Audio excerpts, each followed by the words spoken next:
Sand down in southern Alabama, but not much snow.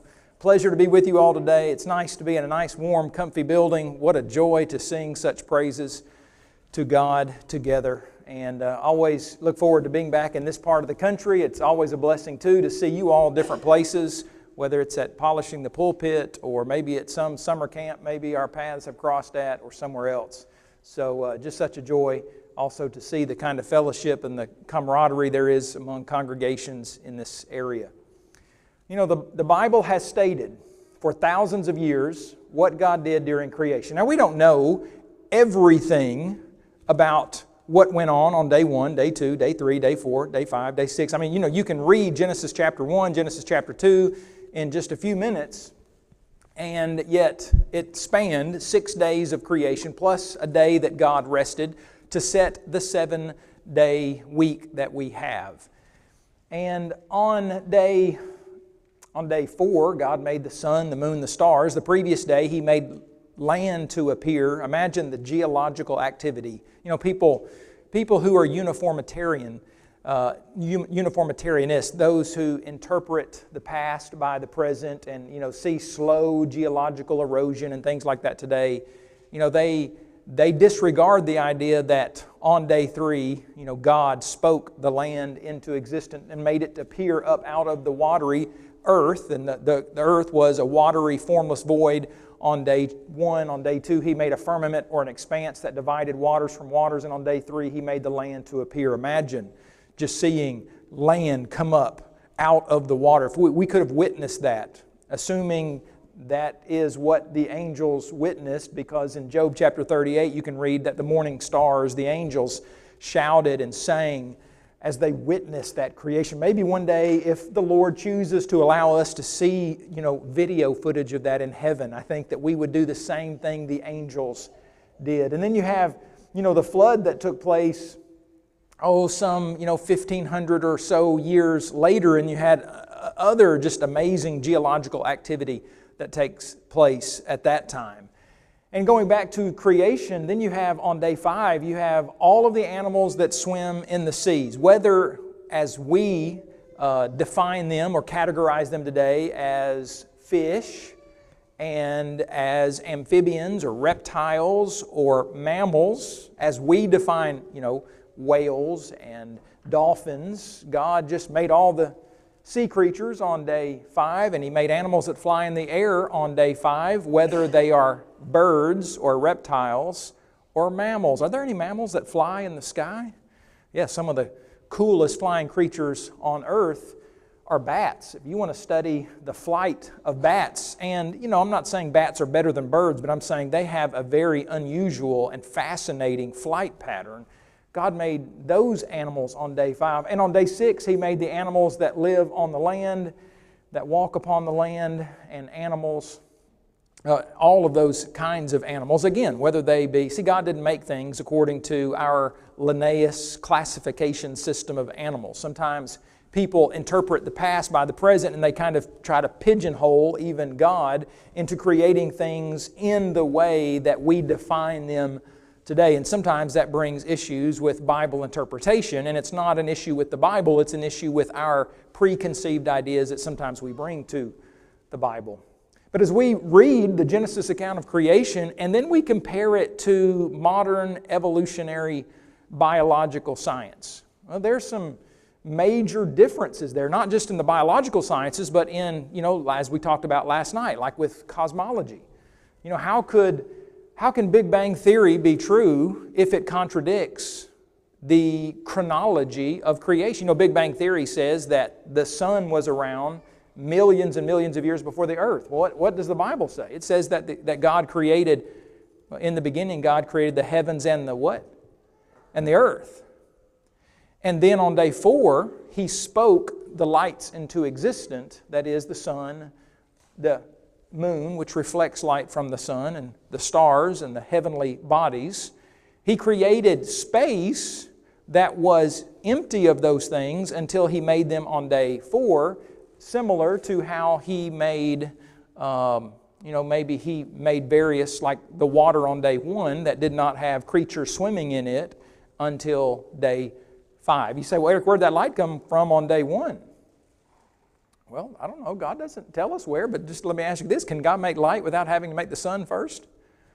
He absolutely can. I mean, if we can have light in an auditorium when it's dark outside, I assume God can make light on day 1 and then choose to put a generator of that light, future tense, what would come about as we see it today, a sun being present today. Listen, if there can be light in heaven without the sun as we know it, I'm assuming there can be, and I say assuming like I'm really safely assuming, there could have been light on day 1. So a lot of people, they come to the Bible with some different ideas because of the ideas that they hear all around them today. Karen Fox wrote a book on Big Bang Theory several years ago, and she basically said the reason that people unquestioningly believe in the Big Bang is because they're told that the Big Bang is true. Now there's a part of me, and then I'll move on to our slides here and our lesson for today. There's a part of me that can appreciate, just hear me out though, I'm not saying Big Bang is true as we talked about last night, but is there a part of me that kind of is drawn to it only from this sense? If you claim that the Big Bang really happened 14 billion years ago, you're admitting that there was a beginning to the universe, and the universe is not eternal.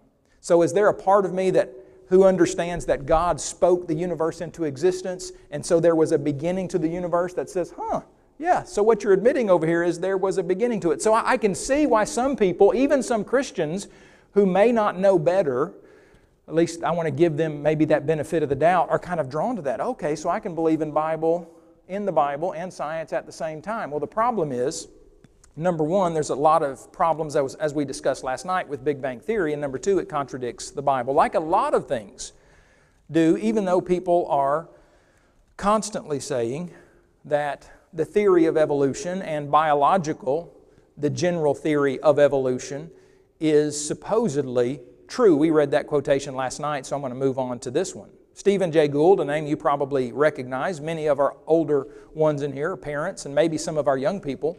One of the most well-known evolutionists of last century and this century, at least the early 2000s, he said evolution is a fact. I mean, like apples falling out of trees.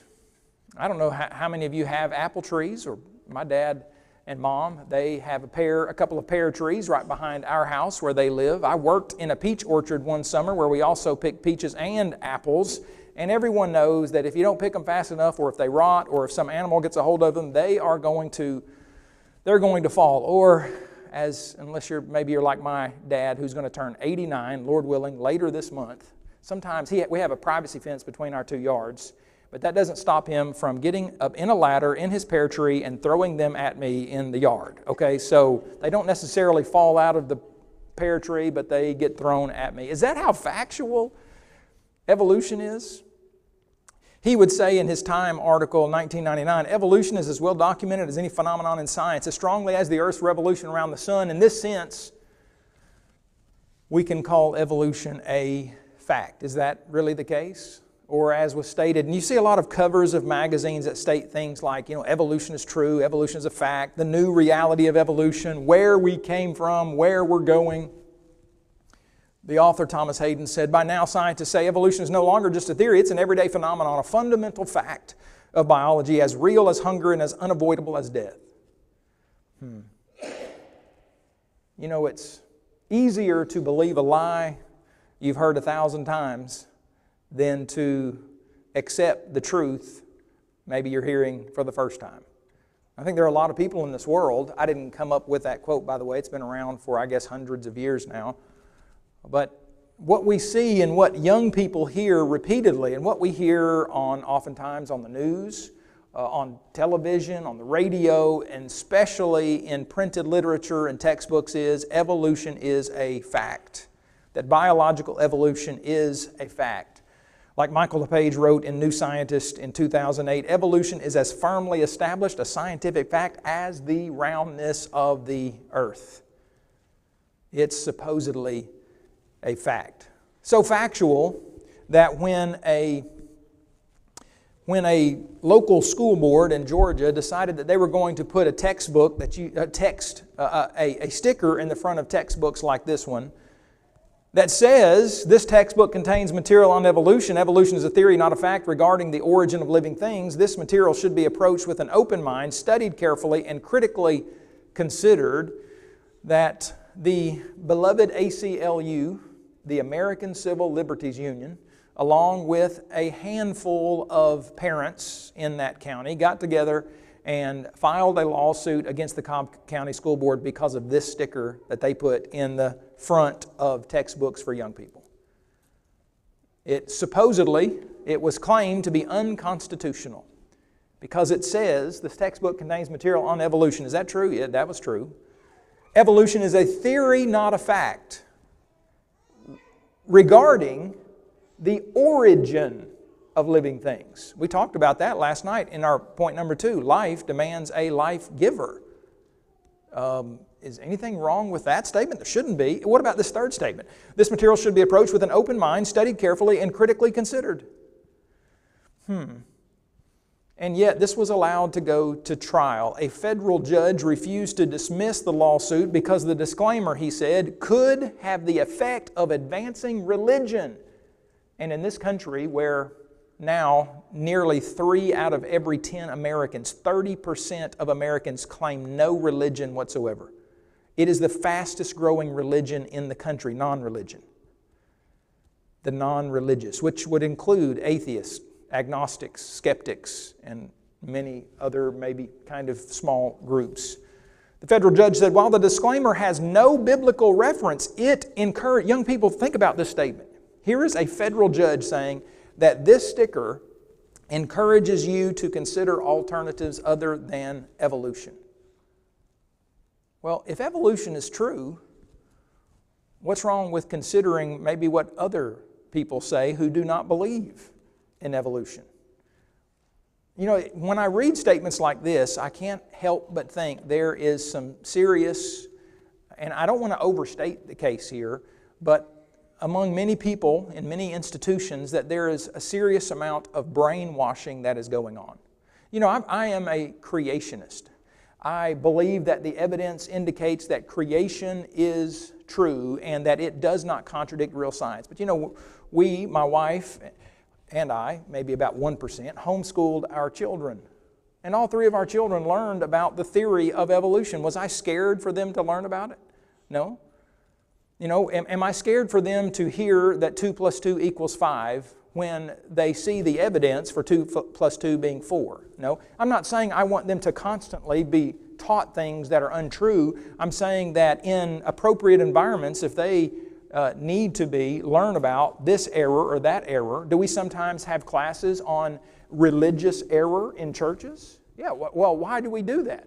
Well, for 2 or 3 reasons. Number one, if we're going to evangelize the world, might it be helpful to learn what other people around the world are, what they believe? And let's make sure that we represent them accurately. So let's really learn what they believe and maybe some of the reasons why they may believe those things. And number 2, we want to make sure that we ground the church in the truth and that we prepare them to not partake of and accept any kind of error, and be careful about that. So, you know, when I go back to statements like this, I think it's as if people are scared of the facts, scared to allow even someone to consider that, you know, if there is complex, functional design in the natural realm, design demands a what? Design demands a designer. So who designed the universe? Oh, it just happened.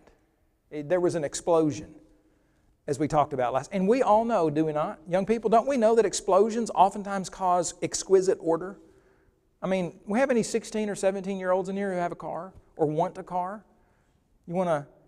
Did you go down to the junkyard and light a match, some dynamite, and just bam, got the best car? Who wants that kind of car?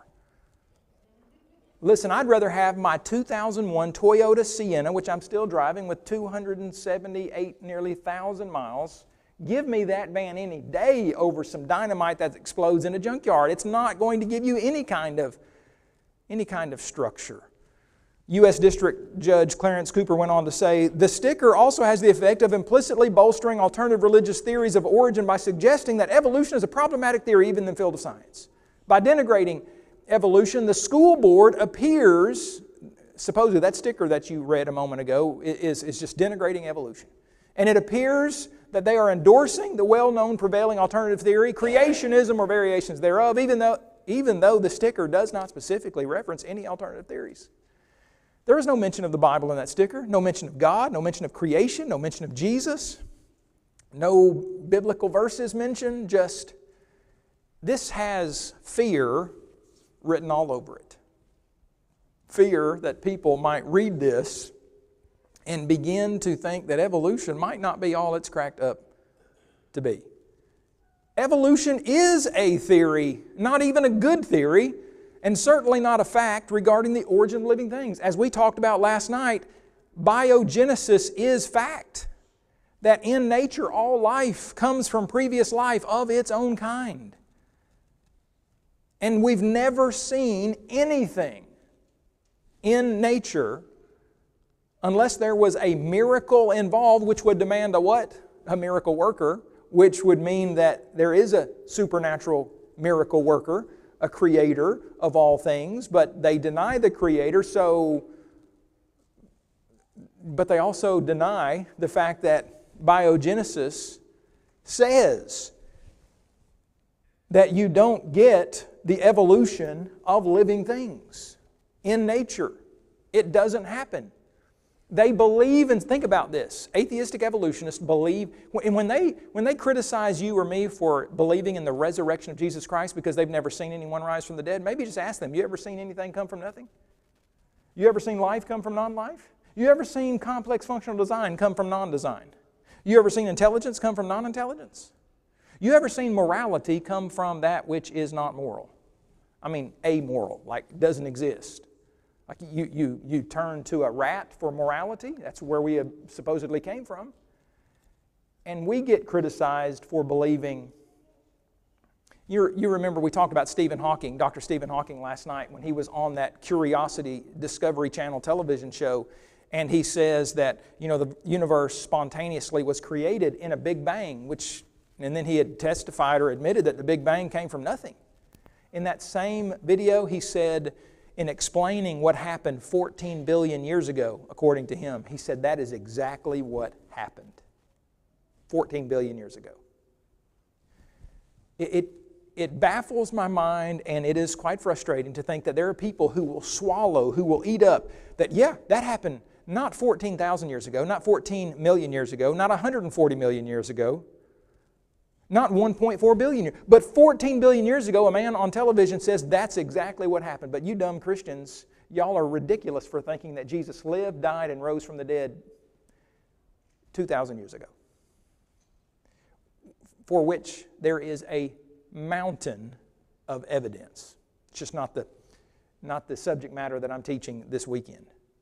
And so this textbook, this sticker that was going to be in textbooks, to think about studying things with an open mind, carefully and critically. Isn't this how we should approach anything and everything?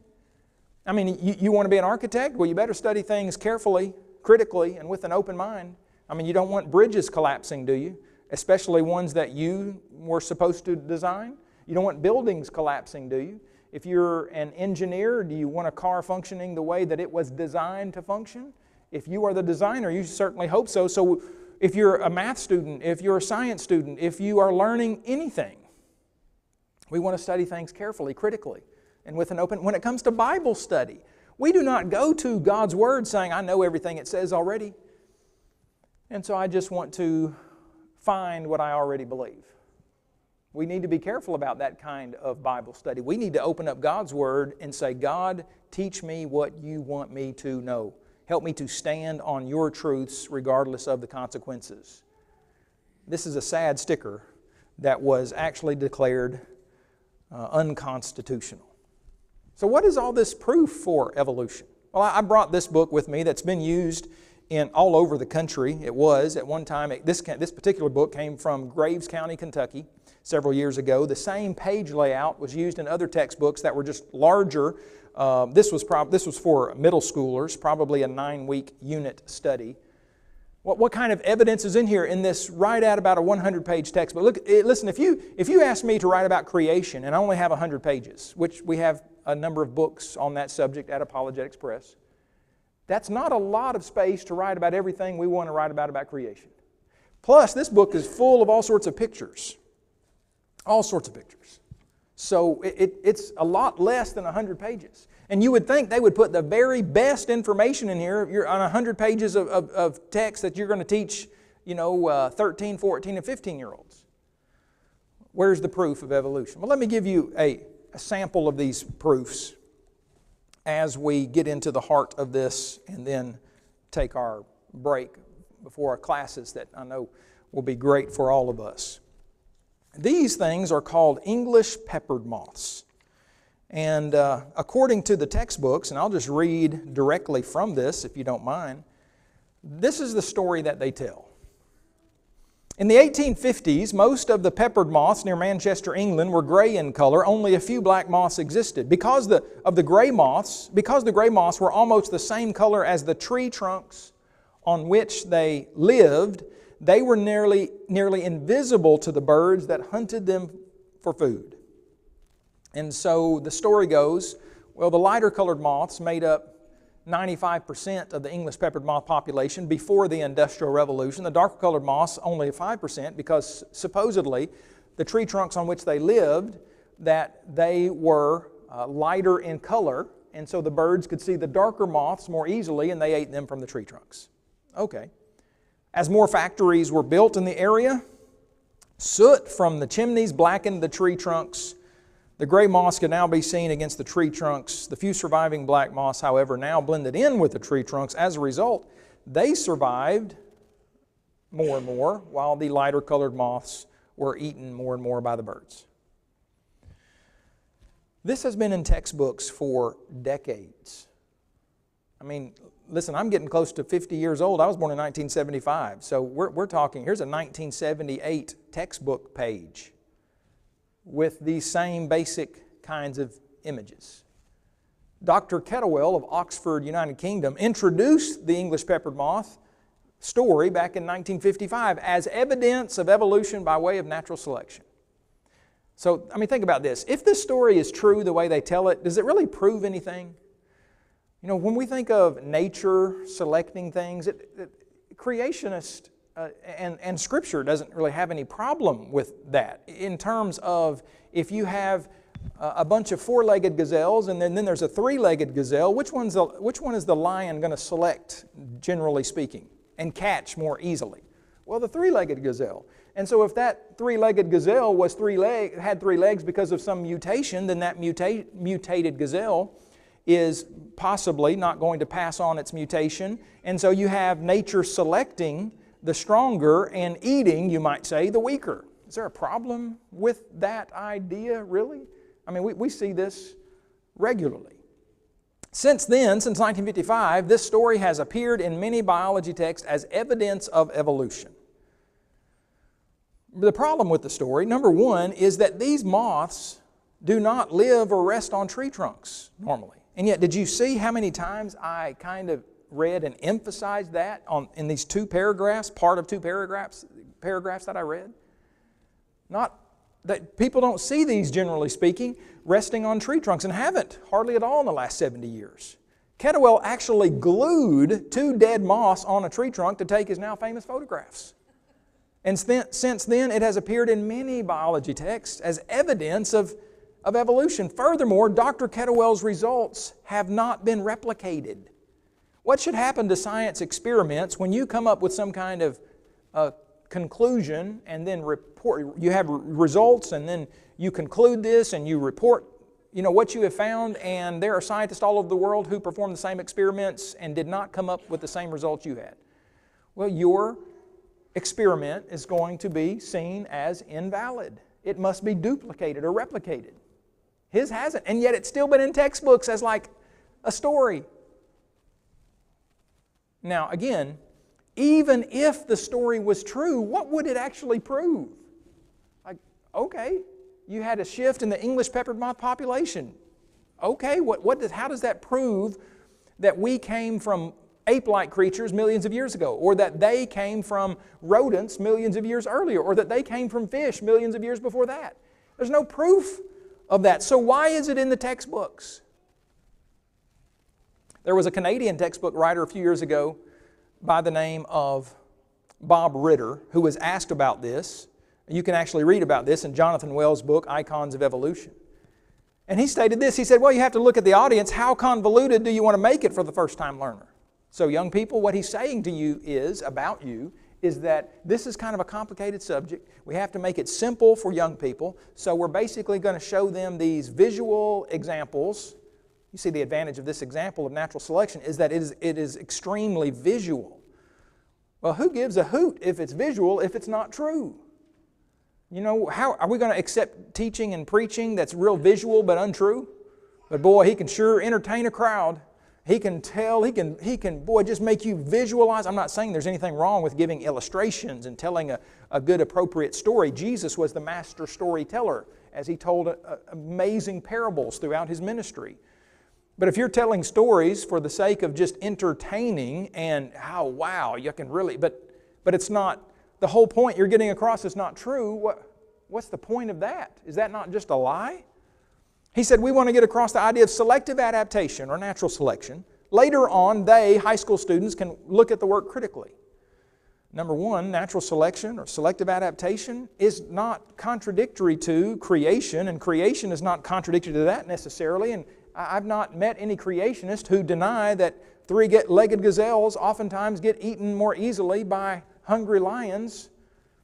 And you can think of 1,000 other scenarios if you would like. And he says, but later on, you guys, y'all can look at it critically once you get into college or after you get out of high school and you get a job and you want to read or what. Well, the problem is this continues to be parroted later on. I've learned in recent years, number one, when we talk about this sometimes with students, they'll go back to school within a few weeks oftentimes and they'll say, this is exactly what we're told proves evolution. And now I feel more equipped that I can respond to some of the things that people teach. Some of the teachers even, who may very well be fairly honest-hearted people, they don't even know the real story about these things. They have just read what has been parroted for years and they got their degree and they teach this and they pass this on to the next generation. But it's not true. Ernst Haeckel said the turning point in his thinking was when he read Charles Darwin's Origin of Species in 1860. He was convinced that, we must have evolved by time and chance over millions of years. And so he came up with this theory known as embryonic recapitulation, or the embryos in living things, that they retrace the evolutionary steps of their so-called forefathers. And this is what he drew. This is not a picture. These are illustrations that he made. And so he would say that all of these different animals, I don't think I have a pointer on this, but from left to right you have different animals like fish and amphibians and turtles and chickens and pigs and cows, and finally there you have the human, and supposedly that top row is showing you some of the early stages that even in utero a human being goes through, the fish stage, because you have gill slits. And then supposedly a few months later in utero you go through the monkey-like stage because you have a tail. And then you become a fully human being. You can see how those who believe in the killing of unborn children might justify, we can kill a child in its first trimester or second trimester because they're just fish or amphibians or monkeys anyway, which is totally untrue. But some might try to justify it because they want to justify it.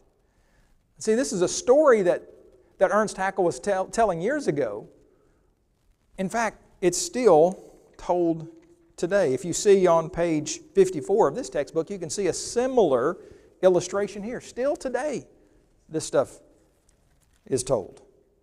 Similarities. Well, let me just back up just a moment and read you some of this. As you can see, the embryos of a fish, chicken, rabbit, and human appear almost identical in their early stages. What does this mean? Similarities in the embryos of different organisms indicate that these organisms share a common ancestor. That is, these organisms all share a common heritage. You weren't created by God, young people, supposedly. You evolved from animals over millions of years, and here is the supposed proof of it. The similarities in the early stages of embryo development are further evidence that living things have evolved from earlier living things and that many living things share a common ancestor. Not a common creator, but a common ancestor. You know what the problem is? Part of the problem is his drawings on the top row do not look like what they actually were, as we see on the bottom row, the images that have been taken at the same time that those animals and at the end the human being is developing in utero. Sir Arthur Keith has known this. He pointed this out some 90 years ago. He said it was expected that the embryo would recapitulate the features or retrace the features of its ancestors from the lowest to the highest forms in the animal kingdom. Now that the appearance of the embryo at all stages is known, the general feeling is one of disappointment. The human embryo at no stage is anthropoid in appearance. And yet it's still basically parroted in textbooks after 90 years. And Stephen Jay Gould actually had something to say about that very point. In 2000, in Natural History, he said, Ernst Haeckel remains most famous today as the chief architect and what he called propagandist for a famous argument that science disproved long ago, but that popular culture has never fully abandoned. Still in textbooks. We should therefore not be surprised that Haeckel's drawings entered 19th century textbooks and still in 21st century textbooks. But we do, I think, have the right to be both astonished and ashamed by the century of mindless recycling that has led to the persistence of these drawings in a large number, if not majority, of modern textbooks. And it's still basically told today. Let me also point out this point. What if Ernst Haeckel what if his drawings were correct, which most of them were way off, and the similarities are not there. But let's say that they were there. Let's say that on an embryonic level that various animals and humans at different stages look similar. How does that prove that we came from those animals? You see, young people, here is what happens so much of the time, is we see the same stuff. We can see a fossil in the ground. They can see a fossil in the ground. They say the fossil's tens of millions or hundreds of millions of years old. And we say, no, it's not, and you have no proof of that. And they say, well, yes, that layer of rock was laid down hundreds of millions of years ago. And we ask, well, how do you know that? Well, maybe it's because we've dated certain elements this way, or we know because that layer of rock is that old. Well, how do you know that layer of rock is that old? Well, because those fossils are that old. Well, how do you know those fossils are that old? Well, because that layer of rock is that old.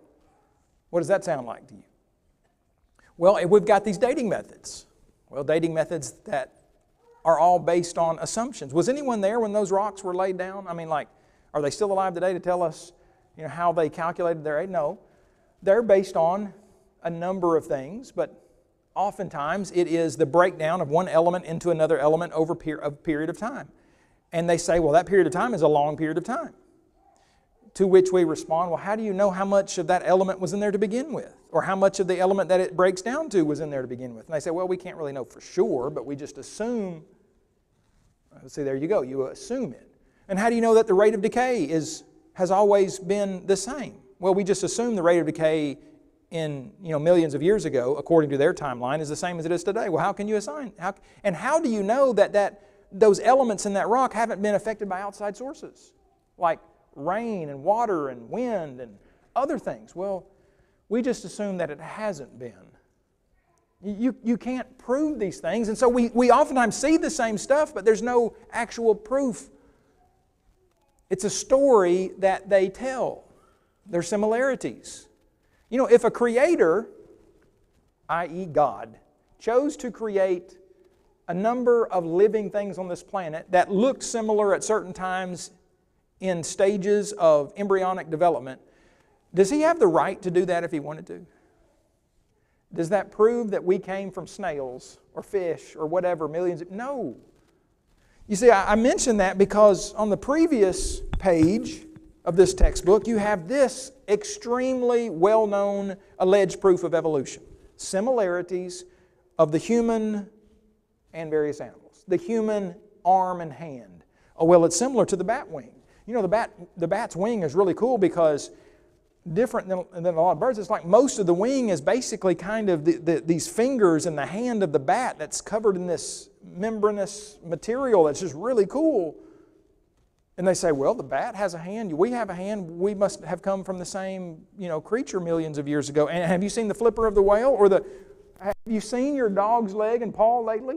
There's similarities here.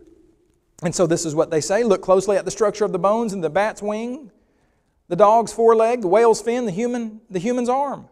This is what they then say. These similarities indicate that each organism has evolved from a common ancestor. But is that what it proves? I mean, if God created all the living things on this planet, and let's say that, like my dog Shadow and me, you know that we drink the same water. I don't mean I drink out of his bowl or that he drinks out of my cup, but I mean the same cup. Seriously, the same cup that I use to fill up my little coffee Keurig machine is the same cup, and I usually do it at the same time. Like, let me put some coffee water in here, and let me go put some water in Shadow's bowl. We drink the same water. Do you think if we drink the same water, we might need mouths, both of us, and we might both need tongues? Now, he might use his tongue a little differently than I do, but we have them both. Do you think that if Shadow and I both are going to walk around, we might both need some kind of legs and feet?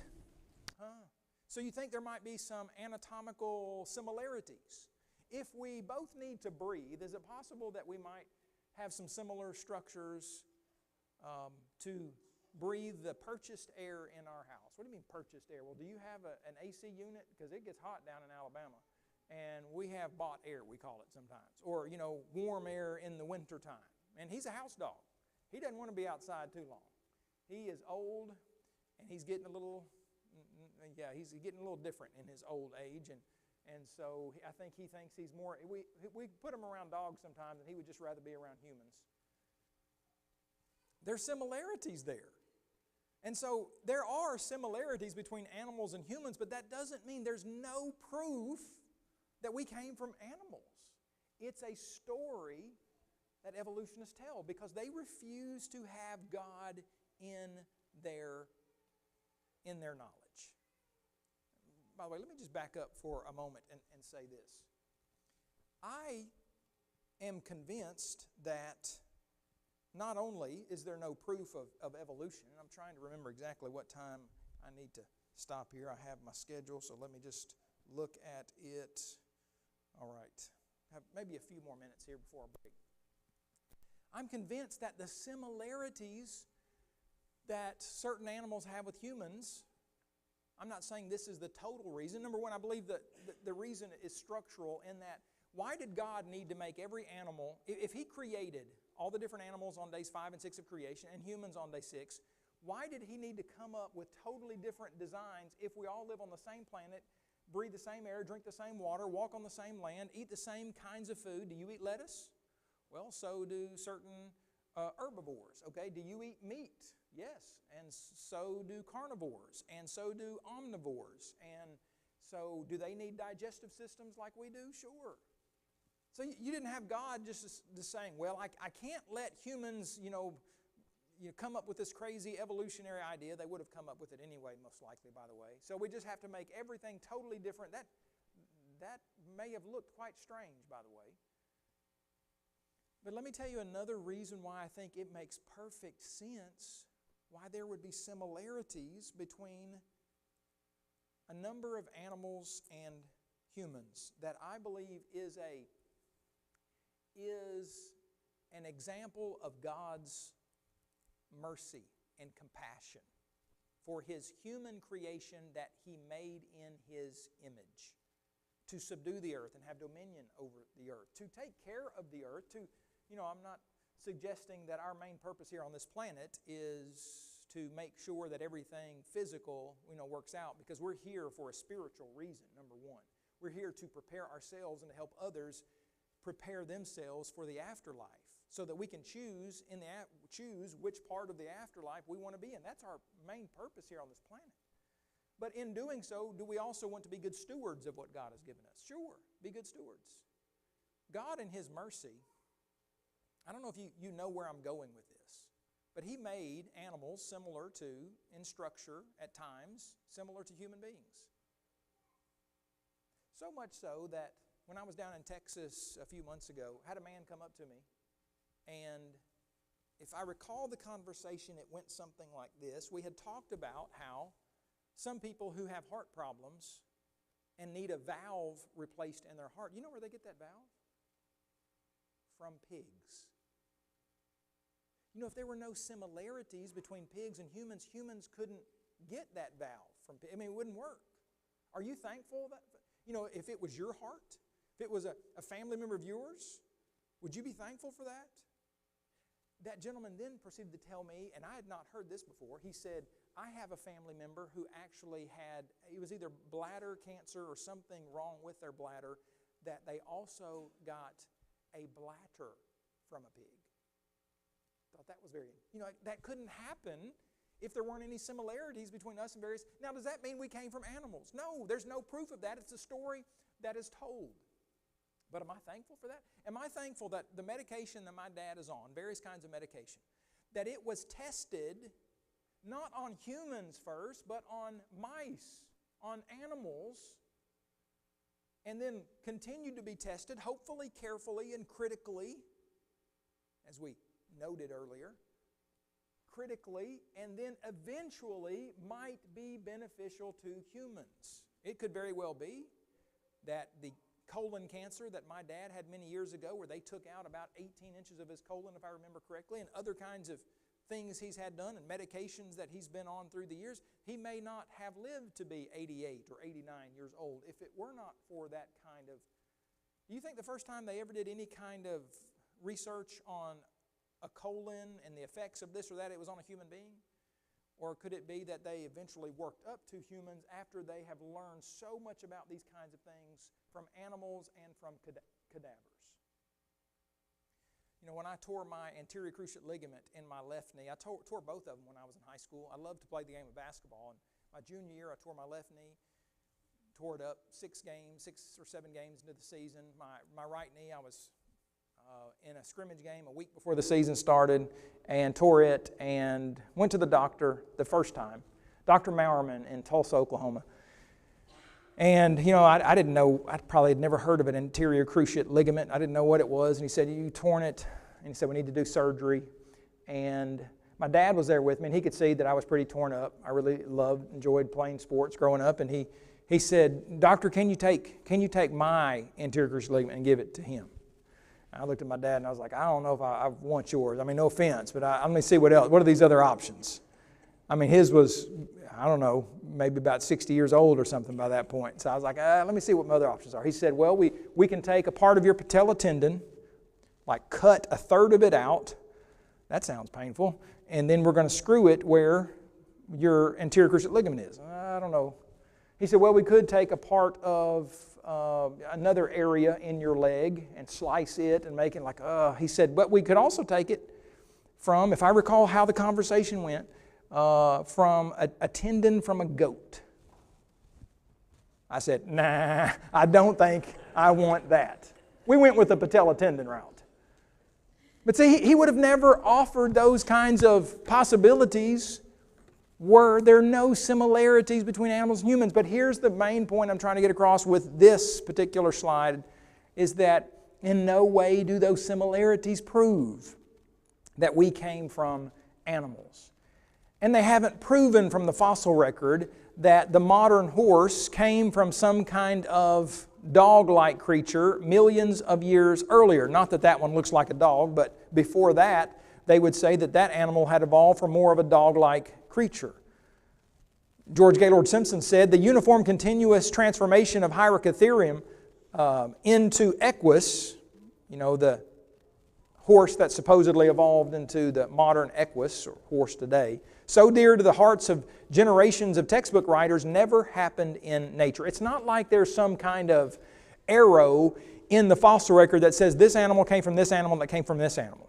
They're interpretations. And I'm not saying that animals can't change over time. I fully believe that a number of the animals that you would have found on Noah's Ark, or the animals that would have been created at creation. Do I think the first dog looked anything like my dog? No. Did the first cow that God created, did it look like a Brahman? Did it look like an Angus? Did it look like a Brangus? Listen, there weren't any Brangus until about 120 years ago or so, from what I understand. I don't know what the first cows looked like exactly. Similar, the first dog may have looked more like a wolf-type dog than a spring weenie, like we got at the house, which is just a mutt. It would happen from a Springer Spaniel and a weenie dog. Okay? There is no spring weenie breed, I don't think. It just happened, and someone gave it to us, and they probably tried to convince us to take it, and they called it by that name. Stephen Jay Gould said, once in constant textbooks, misinformation becomes cocooned and effectively permanent because, as stated above, textbooks copy from previous text. I have written 2 essays on this lamentable practice. One on the amusingly perennial description of the Eohippus, or Don horse, as the size of a fox terrier, even though most authors, including yours truly, this famed evolutionist, have no idea of the dimensions or appearance of this breed. The Family Tree wrote one author years ago about this evolution of horses, of the horse is beautiful and continuous only in the textbooks.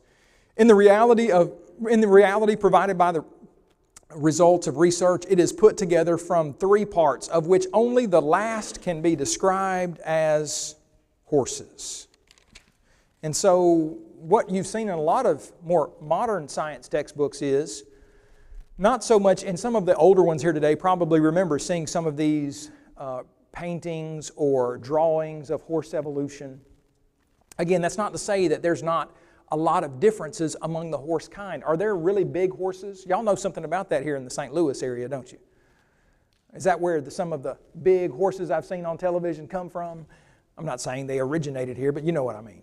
And then you have those really small. Have you ever been to a circus and seen like these miniature horses? Well, they're horses, but you know what? There's a dog called a Great Dane, and there's a dog called a Chihuahua, or as I like to say, Chihuahua. So I know how to spell it.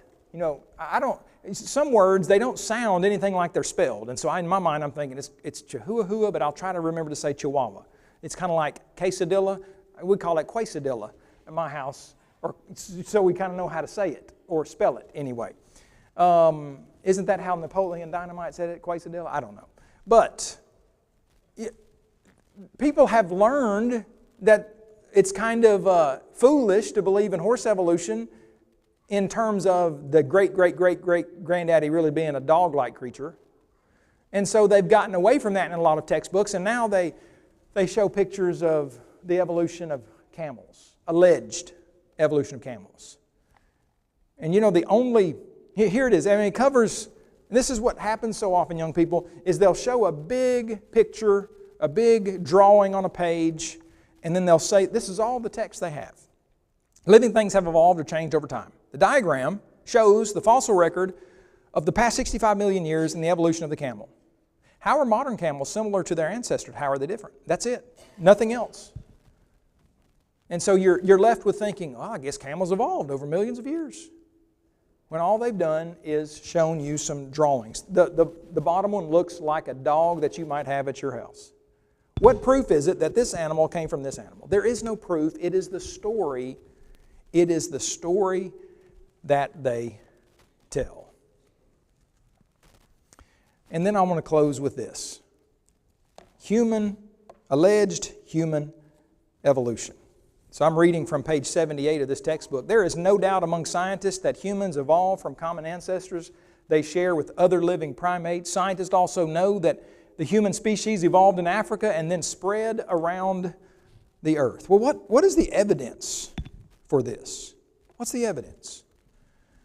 Let me introduce you to Ardipithecus rhamidus cadaba. I don't know why they can't just name these guys, Eric or Joe or Johnny or something. How apes became... These are the kinds of covers, young people, that when I saw growing up, I thought, oh... It almost just kind of scared me. Like, I guess... I mean, is there proof that we evolved from ape-like creatures? And I don't want you to believe this just because I say it, but I want you to seriously consider it and do some reading on your own, and you'll find out the truth. Is that there is no proof that we evolved from ape-like creatures over millions of years. They see the same fossils that we see in the ground, and they tell their story. And what we say is, the evidence indicates the Bible, that God exists and that the Bible is His Word, and that there is nothing in the fossil record that contradicts what God's existence and God's Word says.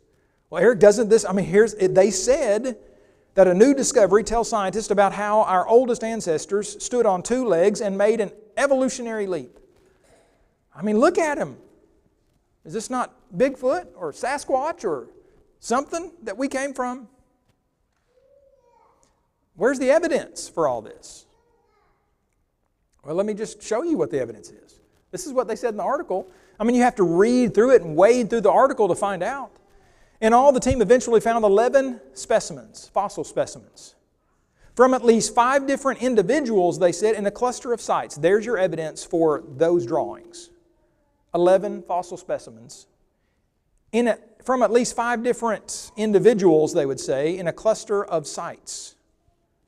You know how many fossils they found of the head of this creature, of the face?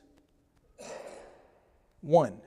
1 piece of the right mandible, I believe it was. And they drew a whole head of this creature based on a piece of the right mandible.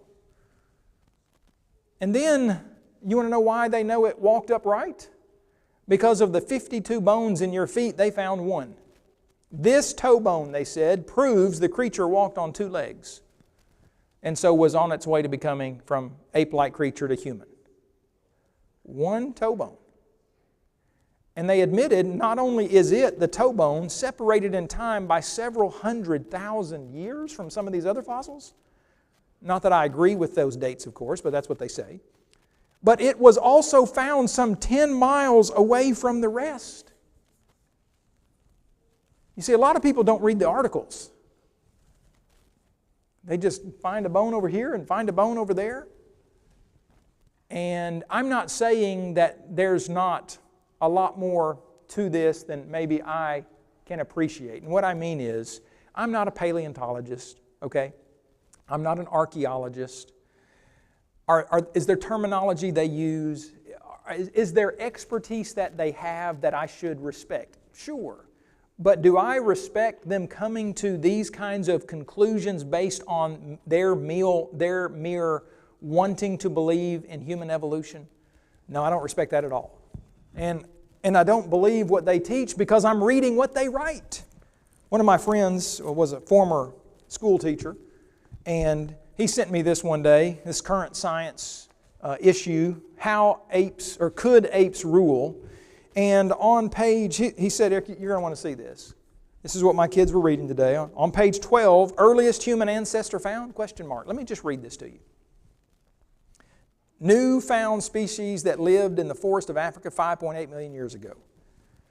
Ardipithecus rhamidus cadaba. I mean, clearly it's wanting young people to know this is where you came from.